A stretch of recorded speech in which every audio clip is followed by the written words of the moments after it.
As a rhythm section player, you just keep your ears open and you pre-predict where people are going to go, and you make sure you're there when they're there.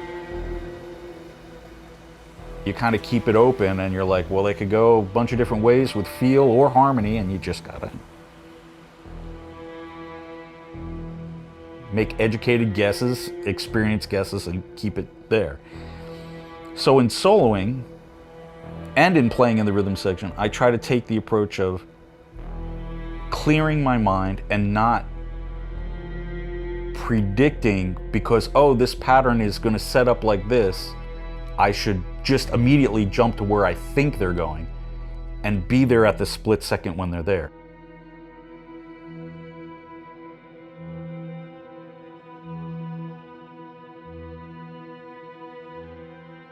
We have an audio and a graphical partner to play with. The graphic element immediately, because we're trained, we think, oh, I've got to take the graphic element and I've got to carve out what I'm playing.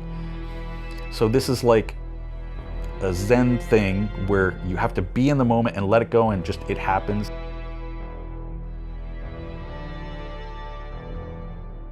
Creating the movement in the harmony is as important as the rhythmic element of it or the melodic element. It's like I live in this in-between land.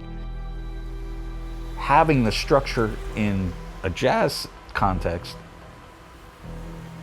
you know, oh, that resolution is coming up, that 2-5 is coming up, and you know how you can approach and play through it, but yet you're still in the moment now. But now I'm put in it and I'm supposed to be myself and exist in that, in this environment.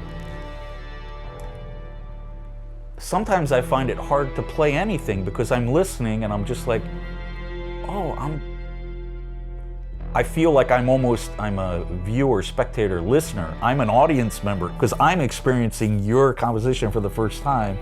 This duality of you're the audience, but you're the performer. And it's a very unique thing to balance, and yet balance all those other things that it means to be the performer. You know, you don't want to get in the way, but you want to add, you want to support, you want to rejoice in like the rhythmic energy of a moment. And it's interesting because the graphic is as intricate as the audio. They are matched well. And because we don't have timing and pacing, you pick and choose of the graphic of your light, you move through the graphic at your own pace. And I found myself falling into the way I play. I close my eyes and shut everything out and just let my ears direct me. I feel like if you're too literal with the graphic, you're losing the moment. And that's really hard because when you read music, you're being very literal. You are dictated. I'm very intrigued by the graphic side of it. Read what's on the page, get that rhythm right. To look at something, I'm already preconceiving, well, I need to make sure I'm in the right position, that I can grab the most of it. I can play and transition through the music in the right spots. But here, it's not about that. It's a different way of thinking.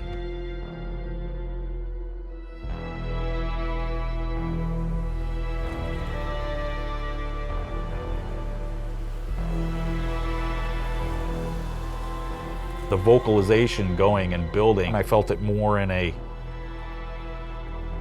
progress of man, civilization. That came from the image, and then the sound. It was the combination of the two. It's challenging in a new way that's almost like sensory overload. If you're playing duo or trio with somebody, you've got these two sounds, but here we've got a soundscape of, I don't know how many, 6, 8 parts happening in there, environmental sound.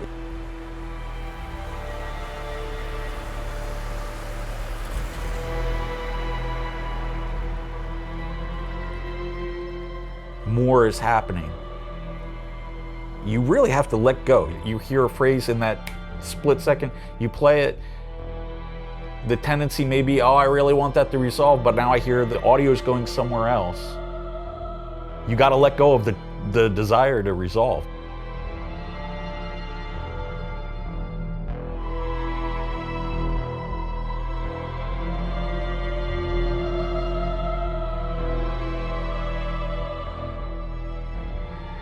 You've got this 42nd Street building silhouette.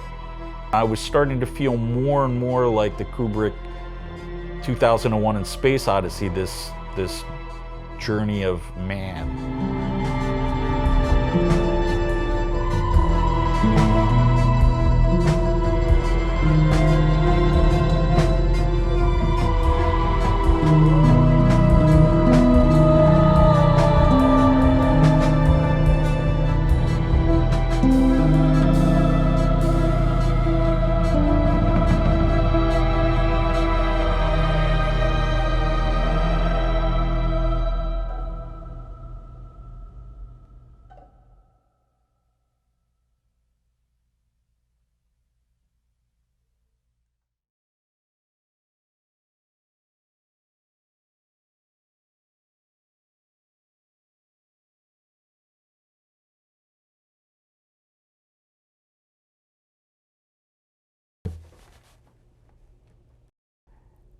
The graphical cues are very intricate.